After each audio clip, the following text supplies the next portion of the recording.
tadi ada John F. Kennedy, mantan presiden US itu ternyata terkena migrain juga. Dan juga ada aktor Ben Affleck yang juga terkena migrain. Berarti migrain nih udah common ya Dok di luar negeri. Iya, nah sebenarnya kalau migrain itu sama, itu apa sih Dok? Iya, migrain adalah bentuk nyeri kepala. Oh nyeri kepala, jadi sama aja kayak sakit kepala gitu? Ya, atau tapi beda? dia mempunyai spesifikasi sendiri. Jadi migrain itu merupakan manifestasi nyeri kepala kalau kita lihat secara umum orang mengenalnya sebelah saja. Iya. Oh. Tapi sebenarnya tidak seperti itu. Migrain ada yang spesifik migrain, kita tahu sakit kepala sebelah. Ya, sifatnya berdenyut. Kemudian apabila dia timbul serangan, dia akan lebih tidak berani melihat cahaya, berusaha untuk menghindar. Apabila dia bekerja bertambah sakit. Ini spesifik migrain seperti ini. Nah Dok, kalau misalnya ya kita ke fakta mitos nih Dok ya, katanya itu hanya wanita yang mengalami migrain. Itu fakta atau mitos Dok? Mitos, sebenarnya yang menderita migrain itu pria dan wanita. Iya, Bu, kita Tetapi banyak ya, lebih Dok, ya? banyak wanita daripada pria. Kenapa Dok ini? Ya. Kenapa wanita? Kenapa demikian? Karena migrain itu adalah penyakit yang diturunkan, walaupun sebagian kecil ada yang didapat. Diturunkannya itu X-link, jadi terikat pada kromosom X. Oh, jadi hanya ada di Sehingga kromosom. kalau seorang laki-laki itu menderita migrain, dia hanya akan menurunkan kepada anak perempuannya saja. Sedangkan kalau ibunya kena migrain, dia bisa kena anak laki-laki maupun anak wanita. Oh, jadi dua-duanya malah Dua-duanya. Tapi kalau ayah, pasti anak wanita yang kena. Nah Dok, kalau misalnya ada kayak misalnya orang yang penderita migrain ini ya, katanya itu dia bisa melihat cahaya berkelebat, itu sebenarnya dari mana sih Dok? Ya, migrain itu tidak langsung spesifik nyeri kepala. Dia mempunyai fase-fase pendahuluan. Fase-fase pendahuluan diantaranya yaitu aura. Aura itu adalah manifestasi daripada gangguan penglihatannya dia. Dia melihat cahaya-cahaya seperti melihat kunang-kunang seperti itu. Ya. Tapi kalau misalnya lihat kunang-kunang aja, tapi nggak ngerasa nyeri sakit kepala, itu termasuk migrain? Sebelum timbul nyeri kepala. Tetapi masih bisa manifestasi lain. Ya, karena dasarnya adalah vasokonstriksi pembuluh darah otak.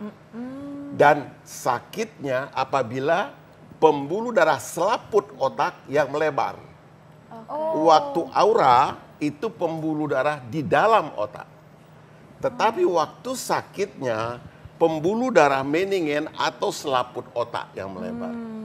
Oke, ini masyarakat masih penasaran nih, penyebab utama dari migrain tuh apa? Kalau misalnya tadi kita lihat tokoh kan ada yang karena kena matahari gitu Dok. Ya, sebenarnya penyebab utama dari migrain ini tadi saya katakan faktor genetik, yaitu gangguannya pada permukaan pembuluh darah bagian dalam. Jadi yang disebut dengan endotel. Ada gangguan di endotel pembuluh darahnya. Dan kondisi endotel pembuluh darah ini akan mengakibatkan gangguan pada seluruh sistem yang akan menjadikan dia itu mengalami nyeri kepala. Dengan tipe yang bermacam-macam. Sehingga kalau kita lihat yang tipe yang spesifik nyeri kepala sebelah. Tapi tidak selamanya nyeri kepala yang sebelah atau nyeri kepala dua-duanya bukan migrain. Jadi oleh karena itu migrain itu harus didiagnosa dengan tepat agar migrain itu mendapat pengobatan yang sesuai. Sebenarnya migrain sendiri itu berbahaya nggak sih Dok? Ya, apabila kita bertanya migrain berbahaya apa tidak, karena dia kunci kerusakannya pada endotel pembuluh darah, dia berisiko untuk timbulnya penyakit pembuluh darah otak. Contohnya apa nih Dok? Nah, kalau kita lihat penderita migrain itu mempunyai kemampuan vasodilatasi, apa itu Dok? pelebaran pembuluh darah yang lebih kecil dibandingkan orang normal. Tetapi pasien dengan migrain mempunyai kemampuan penyempitan atau vasokonstriksi yang lebih besar dibandingkan orang normal. Sehingga kalau kita naik pada ketinggian tertentu, di mana oksigen di atas berkurang, karbon dioksida CO2 membanyak, pembuluh darah otak manusia akan melebar. Kemampuan ini berkurang pada penderita migrain. Oke Dok. Jadi naik gunung misalnya pada ketinggian tertentu, sangat kayak berisiko. Naik pesawat juga. Kalau pesawat kan oksigennya diatur. Oh, tapi kayak misalnya kalau sakit kepala itu termasuk? Itu bukan migrain, itu bisa disebabkan karena faktor daripada gangguan sinus dan sebagainya. Oh, berarti itu bukan migrain ya Bukan. kalau yang kita di pesawat Ya. itu. Oh, Oke, ini ada masyarakat juga yang bertanya nih dok, katanya kalau migrain akut itu bisa terjadi selama berbulan-bulan. Itu gimana dok? Migrain yang namanya serangan migrain memang akut, bisa terjadi berhari-hari. Ya. Tetapi kalau berbulan-bulan tidak, ya. Kalau berbulan-bulan berarti kita harus cek ke dokter gitu, Dok. Karena migrain tersebut akan timbul gangguan pelebaran pembuluh darah di selaput otak yang bisa timbul lebih dari 24 jam. Ya. Dan kriteria dari International Headache Society mengatakan itu diantaranya 4 jam ke atas gitu. Jadi migrain, tapi sekali lagi kita tidak memberikan satu kata-kata harus seperti ini. Ada yang spesifik seperti ini, ada yang non spesifik. Yang spesifik tadi lebih dari 4 jam, ada mual, ada muntah, kalau dia bekerja makin sakit, ya. Ini serupa manifestasi yang boleh bilang spesifik, tapi masih banyak yang non spesifik yang harus kita diagnosa karena dia mempunyai risiko gangguan pembuluh darah otak. Oke, ini kalau misalnya masyarakat yang sering mengalami migrain dan ingin gimana ya, tindakan preventifnya itu seperti apa nih dok supaya tidak terkena migrain lagi? Ya, migrain apabila sudah dipastikan diagnosa migrain, itu dilakukan satu preventif dan kuratif. Preventif mencegah timbulnya migrain. Kuratif, waktu serangan dia harus dikasih obat, jangan sampai kesakitnya bertambah. Ya. Nah, preventif migrain itu terdiri dari 2 macam. Satu dengan obat, satu lagi dengan lifestyle. Oke.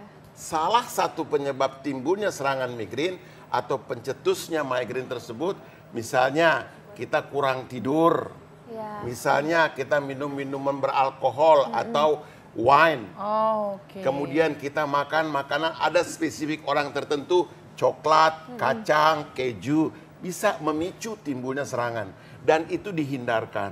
Jadi ini yang kita lihat. Kemudian yang kedua dengan obat-obatan. Ada obat tertentu yang digunakan untuk mencegah timbulnya serangan migrain. Oke, Itu itu contohnya nih obat obat-obatan apa yang nih, Dok? mengandung apa nih, Dok? Ya, obat-obat yang kita gunakan diantaranya yaitu obat-obat antidepresan, ada yang kita pakai obat anti epilepsi, yang kita pakai untuk mencegah timbulnya.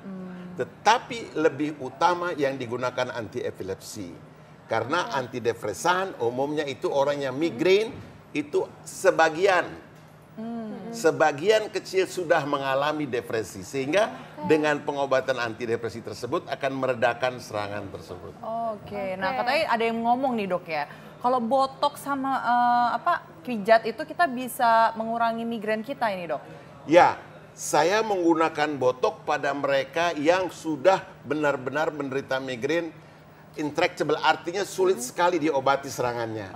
Itu pengobatan botok saya pakai sampai lebih dari 100 unit, lebih dari 100 botol. Itu di mana nih Satu dok? botol. Di botoksnya di bagian Di mana, botoksnya itu kita pakai, di sini kita pakai 4 titik, di atasnya kita pakai 3, 6 titik, kemudian kita pakai di temporal 4, kemudian kita pakai di belakang 4, kiri 4, kemudian di bahu bagian belakang sana juga 4, di sana kita pakai, sehingga kurang lebih sekitar 31 sampai 32 titik yang kita botok, satu lubangnya itu kurang lebih sekitar 5 unit. Oke. Ya. Banyak juga ya dok ya. Ya, bukan buat wajah kosmetik ya. Tapi Iya, itu kalian buat dok kosmetik untuk- juga. untuk, Ternyata ya. buat pengobatan juga ya, Ya, ternyata, Dok ya. botox banyak sekali dipakai untuk pain, untuk nyeri ya. Oke, saya kira cuma buat kecantikan aja. Iya. Kalau gitu, Dokter, terima kasih banyak. Terima kasih, Iya, Dok. kembali Nah, banyak. maaf karena Iya. waktunya sudah habis dan kita sudah menemani pemirsa Iya. Hidup Sehat semua Iya. untuk menyaksikan. Hidup Tarik itu udah membahaskan tentang oncom dan juga tentang migrain. Tapi kita break dulu nih, kita istirahat sebentar, saat lagi kita akan balik lagi.